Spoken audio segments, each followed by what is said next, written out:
Hello all, welcome to our channel RK's Teaching. நம்மளோட previous வீடியோவில் நம்ம என்ன பார்த்திருந்தோம்னா arm's length price competition under various method பார்த்திருந்தோம்.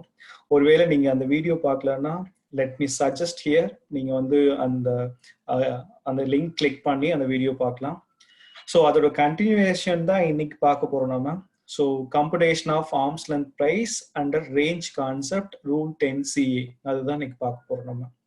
ஓகே, ஸோ நம்ம இதுக்கு முன்னாடி 5 மெத்தட் பார்த்திருந்தோம். மேஜரா 5 மெத்தட் பார்த்திருந்தோம். Comparable uncontrolled price method and cost plus method and profit split method and resale price method and transaction net margin method and any other method specified by the CBDT அப்படின்னு சொல்லி இந்த 5 method கீழே வந்துட்டு நம்ம ஒவ்வொன்றிலையும் எப்படி arms length price வந்து calculate பண்றது அப்படின்னு சொல்லி பார்த்திருந்தோம். ஓகே, இன்கேஸ் நம்ம இதுக்கு முன்னாடி என்ன படிச்சிருக்கோம் அப்படின்னா, இந்த ஆர்ம்ஸ் லென்த் பிரைஸ் வந்து எப்படி அப்ளை பண்ணணும் அப்படின்னா மோஸ்ட் அப்ராப்ரியேட் மெத்தட் எதுவோ அதுதான் அப்ளை பண்ணணும்னு சொல்லி பார்த்துருக்கோம். கரெக்டா?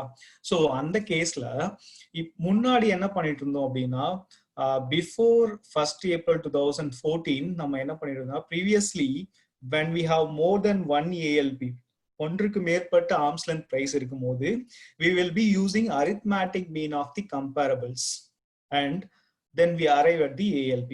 அங்க வந்து நம்ம என்ன பண்ணோம்னா மோர் தென் 1 ALP இருக்கும்போது அரித்மேட்டிக் மீன் யூஸ் பண்ணி arithmetic mean of comparable use பண்ணி ALP வந்து அரைவ் பண்ணுவோம். Okay, this allows the price or margin to be computed within the point. இந்த அரித்மேட்டிக் மீன் ஃபாலோ பண்ணும்போது இது என்ன அலோவ் பண்ணுச்சு அப்படின்னா, ஒரு குறிப்பிட்ட பாயிண்ட்ல அந்த ஸ்பெசிபிக் பாயிண்ட்ல என்ன பிரைஸ் இருக்கோ அது ALP நம்ம எடுத்துக்கிட்டோம், rather than the range. அது எதுவும் இல்லைன்னா ஒரு ரேஞ்சா இல்லை. இப்போ ஒரு குறிப்பிட்ட பாயிண்ட்ல வந்து இருக்கிறது வந்து அப்படி எக்ஸாக்டா எடுத்துக்கிறது. ரேஞ்ச் அப்படின்னா என்ன? ஃபார் எக்ஸாம்பிள் ரேஞ்ச் அப்படின்னா 10 to 20 20 to 50 இந்த மாதிரி ரேஞ்ச். இதுக்கு இடைப்பட்ட இடத்துல இருந்திருந்தா கூட அதையும் நம்ம என்ன எடுத்துக்கலாம் அப்படின்னா ALP அப்படின்னு எடுத்துக்கலாம். அப்படின்னா எதுக்கு கீழே சொல்றாங்க அப்படின்னா ரேஞ்ச் கான்செப்ட் ரூல் 10CA சொல்றாங்க. ஓகே, ஸோ ஃபர்தரா பார்க்கலாம். Rule 10CA1 provides that in respect of international transaction or a specified domestic transaction, the application, the most appropriate method referred to in section 92C1 result in determination of more than one price, then the ALP in respect of those transactions has to be on the basis of data set constructed by placing such prices in an ascending order as provided in rule 10CA2 அப்படின்னு சொல்றாங்க. அப்படின்னா என்னன்னா, under rule 10CA1ல என்ன சொல்லியிருக்காங்க அப்படின்னா, ஒருவேளை அந்த transaction international transaction or specified domestic டிரான்சாக்ஷனா இருக்கும் பட்சத்துல நீங்க 92C1 கீழே நீங்க மோஸ்ட் அப்ராப்ரியேட் மெத்தட் கீழே ALP கால்குலேட் பண்ணுவீங்க. ஸோ அந்த மாதிரி ALP கால்குலேட் பண்ணும்போது உங்ககிட்ட மோர் தென் 1 ALP இருக்கு அப்படின்னா நீங்க எப்படிதான் வந்து அந்த கரெக்டான ALP வந்து கண்டுபிடிக்கணும் அப்படின்னா basis of the data set constructed by placing such prices in ascending order. ascending orderல ஃபார் எக்ஸாம்பிள் ascending orderனா என்ன, 1 2 3 4 5 அந்த மாதிரி அந்த ஆர்டர்ல வந்துட்டு நம்ம அதை ஆட் அவுட் பண்ணிட்டு நாம வந்து என்ன கண்டுபிடிக்கணும்னா ALP கண்டுபிடிக்கணும். ஸோ அதுக்கப்புறம் இதுக்கப்புறம் ஒரு ஃப்ளோ சார்ட் வரும், அதை பார்த்தோன்னா உங்களுக்கு ஈஸியா புரியும். Let me explain it.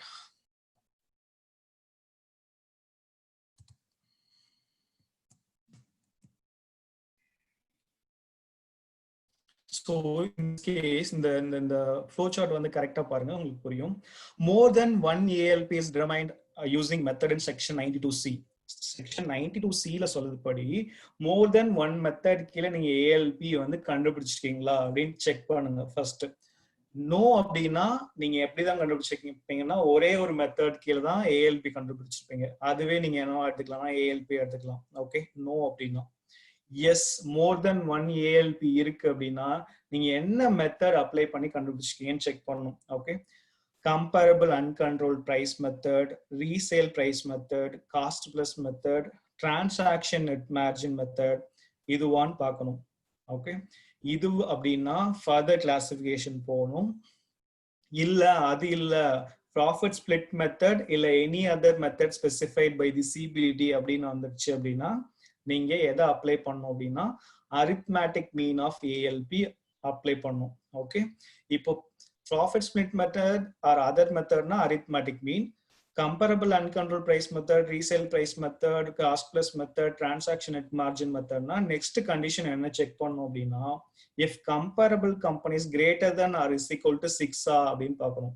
If it is greater than or is equal to 6 அப்படினா நீங்க என்ன அப்ளை பண்ணனும் அப்படினா range concept அப்ளை பண்ணனும். No அப்படினா எது அப்ளை பண்ணனும்னா arithmetic mean of ALP apply பண்ணனும். And the arithmetic mean of ALP கீழ ஒரு சின்ன நோட் கொடுத்திருக்கேன். Variation of 3% of transfer pricing between transfer pricing and ALP allowed 1% in case of wholesaler. இது கொஞ்சம் லேட்டரா வந்து நான் எக்ஸ்பிளைன் பண்றேன். ஓகே, இப்போதைக்கு உங்களுக்கு என்ன புரியணும் அப்படின்னா more than one ALP இருக்கா அப்படின்னு செக் பண்ணணும். நோ அப்படின்னா ஒரு ALP என்ன இருக்குதோ அதுவே ALP எடுத்துக்கலாம். எஸ் அப்படின்னா என்ன மெத்தட் யூஸ் பண்ணிருக்கீங்கன்னு பார்க்கணும். இந்த மெத்தட் அப்படின்னா நெக்ஸ்ட் கண்டிஷன் செக் பண்ணணும். Comparable companies greater than or is equal to 6 ஆன்னு பார்க்கணும். எஸ் அப்படின்னா ரேஞ்ச் கான்செப்ட் அப்ளை ஆகும். நோ அப்படின்னா அரித்மேட்டிக் மீன் அப்ளை ஆகும். And in case of any other மெத்தட்லயும் அரித்மேட்டிக் மீன் அப்ளை ஆகும். ஓகே, இந்த விஷயம் வந்து கொஞ்சம் லேட்டரா பார்க்கலாம். ஓகே, ஸோ இங்க ரேஞ்ச் கான்செப்ட் படி என்ன ஸ்டெப்ஸ்லாம் வந்து இன்வால்வ் ஆயிருக்கு அப்படின்னு ஒன் பை ஒன் பார்க்கலாம். ஃபர்ஸ்ட் ஸ்டெப் வந்து ரேஞ்ச் கான்செப்ட் படி நீங்க ஏஎல்பி கண்டுபிடிக்கிறதுக்கு என்ன பண்ணணும் அப்படின்னா calculate weighted average margins or price for all the comparables using 3 years data. இந்த 3 years data அப்படிங்கிறது வந்து nothing but current year data, current இயருக்கு முன்னாடி 2 ப்ரீவியஸ் இயர் இருக்கும் இல்லையா, அந்த ப்ரீவியஸ் இயர் டேட்டா. இந்த மூணு இயரோட டேட்டாவை பேஸா வச்சு நம்ம என்ன கண்டுபிடிக்கணும் அப்படின்னா வெயிட்டட் ஆவரேஜ் மார்ஜின் கண்டுபிடிக்கணும், இல்ல வெயிட்டட் ஆவரேஜ் பிரைஸ் கண்டுபிடிக்கணும். ஓகே, இந்த மல்டிபிள் இயர் டேட்டா அப்படிங்கிறது வந்து எந்த மெத்தடுக்கு மட்டும்தான் அப்ளிகபிள் அப்படின்னா comparable cost plus method and resale price method, transaction net margin method. இந்த மெத்தட் யூஸ் பண்ணி ஏஎல்பி கம்ப்யூட் பண்ணியிருந்தாங்கன்னா அதுக்கு மட்டும்தான் அந்த மல்டிபிள் இயர் டேட்டா வந்து அப்ளை பண்ணும். இல்ல அப்படின்னா அதர் மெத்தட்ஸ்க்கு வந்துட்டு கரண்ட் இயர் டேட்டா மட்டும் யூஸ் பண்ணா போதும். கிளியரா? Then step 2, arrange the margin and price computed in step 1 in ascending order. இங்க கண்டுபிடிச்ச weighted average marginயோ இல்ல பிரைஸையோ நம்ம என்ன ஆர்டர்ல வந்து அரேஞ்ச் பண்ணோம் அப்படின்னா ascending orderல அரேஞ்ச் பண்ணோம். Okay, then step 3, obtain 35th percentile, that is total number of comparables multiplied with 35%. இது கண்டுபிடிக்கணும். Then step 4, obtain 65th percentile, that is total number of comparables multiplied with 65%. So இது கண்டுபிடிச்சிங்கன்னா ஒரு starting range கிடைக்கும் and இது கண்டுபிடிச்சிங்கன்னா ஒரு ending range கிடைக்கும். இந்த ரெண்டுத்துக்கும் இடையில வந்து உங்களோட டிரான்ஸ்ஃபர் பிரைசிங் இருக்கும் பட்சத்துல அதவே நீங்க என்னன்னு எடுத்துக்கலாம் அப்படின்னா ஏஎல்பின்னு எடுத்துக்கலாம். ஃபார் எக்ஸாம்பிள் ஸ்டெப் 5 பாருங்க. Find the 35th and 65th percentage in the data arranged in step 2 in ascending order. This will be the arm's length range. இதுதான் arm's length range இருக்கும். If transfer price is within this range, இந்த range குள்ள இருந்துச்சு அப்படின்னா அந்த transfer price-வே நம்ம என்ன எடுத்துக்கலாம்னா ALP அப்படின்னு எடுத்துக்கலாம். இல்ல ஒருவேளை இந்த range குள்ள இல்ல அப்படின்னா if the TP is not within the range அப்படின்னா obtain median 50th percentile அது கண்டுபிடிக்கணும். 50th percentile is nothing but total number of comparables multiplied with 50%. Find the 50th percentile in data arranged in ascending order. This shall be ALP. இது எப்போ within the rangeல இல்ல அப்படின்னா the 50th median கண்டுபிடிக்கணும். Okay, இப்போ நீங்க கண்டுபிடிச்ச percentile வந்து டெசிமல்ல இருந்துச்சு அப்படின்னா you should round off to the next higher value. ஒருவேளை டெசிமல் இல்ல ஹோல் நம்பர்ல இருக்கு அப்படின்னா you should compute average of percentile as and next higher value. இது கண்டுபிடிக்கணும். இது கண்டுபிடிச்சீங்கன்னா உங்களுக்கு என்ன கிடைக்கும் அப்படின்னா ALP கிடைக்கும். ஓகே, ஐ திங்க் இது கிளியரா இருக்கும் நினைக்கிறேன் நான். அண்ட் மேபி இன்னும் ஒரு ப்ராக்டிக்கல் சம்ஸ் பார்க்கும்போது இன்னும் கிளியரா புரியும் உங்களுக்கு, ஈஸியா நான் வந்து உங்களுக்கு எக்ஸ்பிளைன் பண்றேன். ஓகே, ஃபர்ஸ்ட் ஒரு எக்ஸாம்பிள் பார்க்கலாம். illustration 1. Actual transaction price is 150. This is nothing but transfer price. அவங்க டிரான்ஸ்ஃபர் பண்ணும்போது என்ன பிரைஸ் பே பண்ணாங்க அப்படின்னா 150 பே பண்ணிருக்காங்க. அண்ட் வேரியஸ் கேசஸ்ல வந்து நம்ம ஏஎல்பி வந்து இருக்கு நம்ம கணக்குல. ஓகே, ஸோ நம்ம இந்த ஏஎல்பிக்கு வந்து ரேஞ்ச் கான்செப்ட் அப்ளிகபிளா இல்லையான்னு பார்க்கறதுக்கு நம்ம என்ன செக் பண்ணணும்னு சொல்லியிருந்தேன் நான் மேல அந்த ஃப்ளோ சார்ட்ல சொல்லியிருந்தேன் இல்லையா, இது வந்துட்டு மோர் தென் ஒன் ஏஎல்பி இருக்கான்னு பார்க்கணும் அப்படின்னு. இந்த நம்ம கேஸ்ல வந்து மோர் தென் 1 ஏஎல்பி இருக்கு. அப்ப எஸ்ன்னு வந்துருச்சு. எந்த மெத்தட் யூஸ் பண்ணிருக்காங்கன்னு பார்க்கணும். இந்த மெத்தடா இந்த மெத்தடா ஒண்ணுமே சொல்லல. அப்ப நம்ம என்ன அசியூம் பண்ணிக்கிறோம்னா இந்த 4 மெத்தட்ல ஏதோ ஒரு மெத்தட்னு அசியூம் பண்ணிக்கிறோம். ஓகே. அண்ட் அடுத்த கண்டிஷன் என்ன செக் பண்ணணும்னா மோர் தென் 6 ஆர் ஈக்குவல் டு 6 கம்பேரபிள்ஸ் இருக்கான்னு பார்க்கணும். ஆமா, கணக்குல நமக்கு மோர் தென் 6 இருக்கு. ஸோ எஸ் அப்படின்னா நம்ம என்ன அப்ளை பண்ணணும், ரேஞ்ச் கான்செப்ட் அப்ளை பண்ணணும். ஸோ இந்த கேஸ்ல வந்துட்டு இல்லுஸ்ட்ரேஷன் 1ல வந்து நம்ம என்ன கான்செப்ட் அப்ளை பண்ண போறோம் அப்படின்னா, இங்க 7 கம்பேரபிள்ஸ் இருக்கு, அதனால ரேஞ்ச் கான்செப்ட் வந்து அப்ளை பண்ண போறோம். ஓகேவா? ஸோ இப்போ கொடுத்துருக்க ஏஎல்பி வந்து ஒவ்வொரு கேஸ்லயும் வந்து எவ்வளோன்னு சொல்லி கொடுத்துருவாங்க. இதை ஃபர்ஸ்ட் நம்ம என்ன பண்ணணும் அப்படின்னா, first arrange all data in ascending order. Ascending ஆர்டர்ல நம்ம இதை செட்டப் பண்ணிக்கணும். Okay. For example,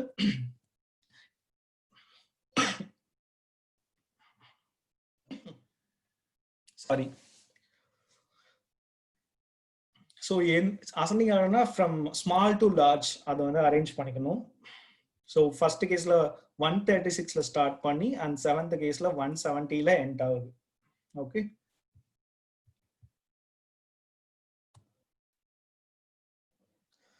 so alright, first கேஸ்ல வந்துட்டு நமக்கு 136ல ஸ்டார்ட் ஆகி அண்ட் 7th கேஸ்ல எங்க எண்ட் ஆகுதுன்னா 170ல எண்ட் ஆகுது. ஸோ இதை வந்து நம்ம என்ன பண்ணிட்டோம்னா அசெண்டிங் ஆர்டர்ல அரேஞ்ச் பண்ணிட்டோம். ஓகேவா? நெக்ஸ்ட் ஸ்டெப் என்னன்னு பாருங்க. இங்க ஸ்டெப் 1 கொடுத்துருக்கேன். ஸ்டெப் வந்து கால்குலேட் வெயிட்டட் ஆவரேஜ் மார்ஜின் கண்டுபிடிங்கன்னு சொல்லிடுறாங்க. In case of 3 years data நம்ம கணக்குல கொடுத்துருக்கிறது இப்போ 1 year டேட்டா மட்டும் தான் கொடுத்துருக்காங்க, மோர் தென் 1 year கொடுக்கல. ஸோ அப்படிங்கும் போது நம்ம என்ன கண்டுபிடிக்க தேவையில்லைன்னா வெயிட்டட் ஆவரேஜ் கண்டுபிடிக்க தேவையில்லை. நெக்ஸ்ட் டைரக்டா எந்த ஸ்டெப் வந்துடலாம், ஸ்டெப் 2க்கு வந்துடலாம். அசெண்டிங் ஆர்டர்ல அரேஞ்ச் பண்ணுவோம். அது அசெண்டிங் ஆர்டர்ல அரேஞ்ச் பண்ணிட்டோம் நம்ம ஆல்ரெடி. ஓகே. தேர்ட் ஸ்டெப் என்னன்னா 35th percentile கண்டுபிடிங்கன்னு சொல்லிருக்காங்க. Total number of comparables multiplied with 35%. Total number of comparables நம்ம கணக்குல 7 கம்பேரபிள்ஸ். So 7 comparables multiplied with 35% போட்டாச்சு அப்படின்னா நமக்கு என்ன கிடைக்கும்னா 2.45 கிடைக்கும். Okay. Then 65th percentile of data வந்து 7 into 65% போட்டா 4.55 கிடைக்கும். ஸோ இது ரெண்டுமே வந்து டெசிமல்ல இருக்கு. ஓகே. டெசிமல்ல இருக்கும் பட்சத்துல இதோட நெக்ஸ்ட் ஹையர் வேல்யூ கண்டுபிடிக்கணும். நெக்ஸ்ட் ஹையர் வேல்யூ என்னது 2.45க்கு 3 அண்ட் 4.55க்கு வந்து என்னதுன்னா 5. ஓகேவா? இப்போ கண்டுபிடிச்சதுக்கு அப்புறம் தேர்ட் பொசிஷன்ல என்ன பிரைஸ் இருக்குன்னு பாருங்க. தேர்ட் பொசிஷன்ல 152 இருக்கு அண்ட் ஃபிஃப்த் பொசிஷன்ல என்ன இருக்குன்னா 158 இருக்கு. அப்போ 152 158 இதுதான் ரேஞ்ச். இந்த ரேஞ்ச்ல உங்களோட டிரான்ஸ்ஃபர் பிரைஸ் இருக்கும் பட்சத்துல உங்க டிரான்ஸ்ஃபர் பிரைஸவே நீங்க என்ன எடுத்துக்கலாம் அப்படின்னா ஆர்ம்ஸ் லென்த் பிரைஸ் அப்படின்னு சொல்லி எடுத்துக்கலாம். பட் இங்க நம்ம ரேஞ்ச் ஸ்டார்ட் ஆகுது 152, நம்மளோட ஆக்சுவல் டிரான்சாக்ஷன் பிரைஸ் வந்து 150. அப்படிங்கும் போது இது வந்து எதுல இல்ல அப்படின்னா இந்த கண்டுபிடிச்ச ரேஞ்ச்ல இல்ல. கரெக்டா? சோ இங்க பாருங்க, ALP will be beginning at 152, that is third number, and ending at 158, that is fifth number. So actual transaction price within the range 152 158, then the actual transaction price shall be treated as deemed to be ALP. But in our illustration, actual ALP is 150, is not falling within the range. So ALP shall be the median of data. நம்ம இங்க already பார்த்திருக்கோம் ஸ்டெப்ஸ்ல. இப்போ இந்த ரேஞ்ச்க்குள்ள இல்ல அப்படின்னா step 6ல என்ன படிச்சிருக்கோம் அப்படின்னா if TP is not within the range, obtain median, that is 50th percentile கண்டுபிடிங்கன்னு சொல்லிருக்கு. அதுதான் இப்ப பண்ண போறோம். ஏன்னா நமக்கு வந்து அந்த ரேஞ்ச்ல இல்ல. ஓகே.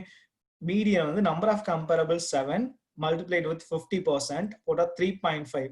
இப்போ 3.5 அப்படிங்கிறது வந்து எப்படி இருக்குன்னா டெசிமல்ல இருக்கு. இங்க பாத்துக்கோ, நம்ம டெசிமல் இருக்குன்னா round off to the next higher value அப்படின்னு சொல்லியிருக்கோம். Okay. If in case of whole number அப்படின்னா average of percentile and next higher value. But நமக்கு இப்போ ஃபாலோ ஆகுது வந்து if percentile is in decimal, 3.5ங்கிறது டெசிமல்ல இருக்கு. ஓகே நமக்கு. ஸோ அப்படிங்கும்போது நெக்ஸ்ட் ஹையர் வேல்யூ என்னன்னு பார்த்தாச்சுன்னா 4. ஸோ 4க்கு நேரம் நம்ம இங்க என்ன இருக்கு அப்படின்னா 154 இருக்கு. ஓகேவா? ஸோ அப்போ ஏஎல்பி என்னன்னா 154 தான் ஏஎல்பி. ஐ திங்க் இந்த கணக்கு ரொம்ப புரிஞ்சிருக்கும்னு நினைக்கிறேன். ஓகே. நெக்ஸ்ட் இல்லுஸ்ட்ரேஷன் போலாம். இங்க வந்து சிங்கிள் இயர் டேட்டா வச்சு நம்ம இந்த கணக்கு பார்த்தோம். இப்போ நெக்ஸ்ட் இல்லுஸ்ட்ரேஷன் நம்ம என்ன பார்க்க போறோம் அப்படின்னா multiple year, that is current year plus அதோட ப்ரெசீடிங் 2 ப்ரீவியஸ் இயர்ஸ் வச்சு நம்ம பார்க்க போறோம். ஓகே. ஸோ illustration 2 இங்க என்ன கொடுத்துருக்கு அப்படின்னா serial number, name of the company, year 1 year 2 and current year. இப்போ இந்த இன்ஃபர்மேஷன்ல என்ன கொடுத்துருக்கு அப்படின்னா இயர் 1ல ஆப்ரேட்டிங் காஸ்ட் எவ்வளவு, ஆப்ரேட்டிங் ப்ராஃபிட் எவ்வளவுன்னு கொடுத்துருக்கு. ஸோ இந்த மாதிரி கேசஸ்ல நீங்க என்ன பண்ணணும் அப்படின்னா இந்த 3 வருஷத்தோட டேட்டாவை அக்ரிகேட் பண்ணும். ஓகே, அக்ரிகேட் பண்ணி வெயிட்டட் ஆவரேஜ் கண்டுபிடிக்கணும். அதுதான் இங்க பார்த்துருக்கோம் நம்ம ஸ்டெப் 1ல. Calculate weighted average margins or price of for all the comparables using 3 years data. So அப்படி பார்க்கும்போது இங்க நீங்க என்ன பண்ணுங்கன்னா 200 plus 300 500 plus 450 950 aggregate calculate பண்ணிக்கோங்க. Then same way operating profit 30 plus 35 65 plus 40 105. இது மாதிரி எல்லா கம்பேரபிள்ஸ்க்கும் நீங்க கண்டுபிடிச்சுக்கோங்க. கண்டுபிடிச்சிட்டு வெயிட்டட் ஆவரேஜ் நீங்க கால்குலேட் பண்ணுவீங்க. ஓகே, வெயிட்டட் ஆவரேஜ் கால்குலேட் பண்ணதுக்கு அப்புறம் நெக்ஸ்ட் ஸ்டெப் என்ன, கண்டுபிடிச்ச வெயிட்டட் ஆவரேஜ் அசெண்டிங் ஆர்டர்ல மேட்ச் பண்ணும், அரேஞ்ச் பண்ணும். ஸோ அதுதான் நெக்ஸ்ட் ஸ்டெப் பண்ணிருக்கோம். அசெண்டிங் ஆர்டர்ல வந்து அரேஞ்ச் பண்ணிருக்கோம். ஓகே, இங்க நமக்கு டோட்டல் நம்பர் ஆஃப் கம்பேரபிள்ஸ் எத்தனை இருக்கு அப்படின்னா 8 இருக்கு. 8 இருக்கிறதுனால தான் நம்ம ரேஞ்ச் கான்செப்டே அப்ளை பண்ண போறோம். இன் கேஸ் லெஸ் தென் 6 இருந்துச்சு அப்படின்னா நம்ம அரித்மேட்டிக் மீன் தான் கண்டுபிடிப்போம். எது வந்து அப்ளை பண்ண மாட்டோம் அப்படின்னா ரேஞ்ச் கான்செப்ட் அப்ளை பண்ண மாட்டோம். ஓகே, இந்த நெக்ஸ்ட் ஸ்டெப் என்ன அப்படின்னா 35th percentile கண்டுபிடிக்கணும். 8 comparables into 35% போட்டா 2.8. 2.8 வந்து டெசிமல் இருக்கு. ஸோ நெக்ஸ்ட் ஹையர் வேல்யூ பார்க்கணும். அண்ட் 65th percentile கண்டுபிடிக்கிறோம். கண்டுபிடிச்சுனா 5.2 இருக்கு. ஸோ 5.2க்கு நெக்ஸ்ட் ஹையர் வேல்யூ பார்க்கணும். So since the above number is not whole number, the number succeeding the above number will be treated as 65th percentile.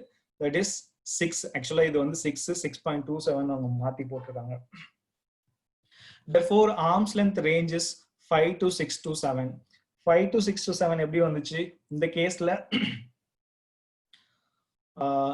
கேஸ்ல வந்து 5 to 5.2 இருந்துச்சு. கரெக்டா? 5.2 is nothing but your இங்க இதுல இருந்துட்டு and 6.27 வரைக்கும் இது வரைக்கும் இருக்கு. இந்த ரேஞ்ச்ல இருக்கு. இந்த ரேஞ்ச்ல இருக்கும் பட்சத்துல உங்களோட டிரான்ஸ்ஃபர் பிரைஸவே நீங்க என்ன எடுத்துக்கலாம் அப்படின்னா ஆர்ம்ஸ் லென்த் பிரைஸ் எடுத்துக்கலாம். So if the transaction falls within the range, it's deemed to be the arm's length price and no adjustment is required. அதனால adjustment எதுவும் பண்ண தேவையில்லை. If the transaction falls outside the range, say 7.5, then the median has to be calculated. Median அப்படிங்கிறது என்னது? Total number of entries into multiplied with 50%. அப்படி பார்க்கும்போது 4. So இங்க 4 அப்படிங்கிறது வந்து எப்படி இருக்கு அப்படின்னா டெசிமல்ல இல்ல, ஹோல் நம்பரா இருக்கு. நம்ம ஏற்கனவே ஸ்டெப்ஸ்ல பார்த்திருக்கோம். ஹோல் நம்பரா இருக்கு அப்படின்னா நம்ம என்ன கண்டுபிடிக்கணும் அப்படின்னா average of percentile and next higher value கண்டுபிடிக்கணும். ஸோ அப்போ 4 வந்து பர்சன்டைல் கண்டுபிடிச்சோம். 50% கண்டுபிடிக்கும் போது 4 வந்து பர்சன்டைல். நெக்ஸ்ட் ஹையர் வேல்யூ என்ன? 5th 6.05 இருக்கு. அப்போ 4th 5.24 பிளஸ் 6th வந்து 6.05. இது ரெண்டத்தையும் கூட்டி இது ஆவரேஜ் பண்றோம். டிவைடட் பை 2 போட்டாச்சுன்னா 5.645. Okay, therefore arm's length price வந்து எவ்வளவுனா 5.645. so based on this necessary adjustment வந்து நம்ம சம்ஸ்ல பண்ணணும்.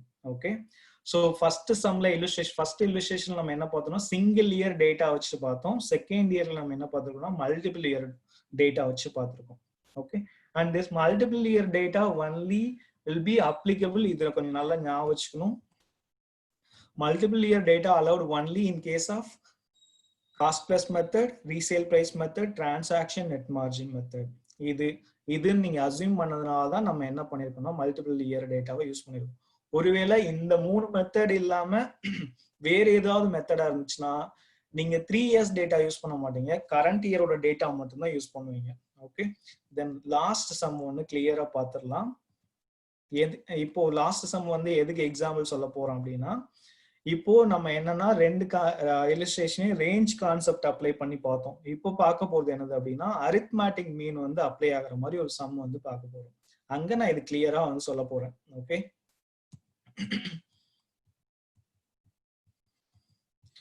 so third illustration, Duplus Incorporation, a UK incorporated company, holds 30% stakes in Duplex Limited, an Indian company.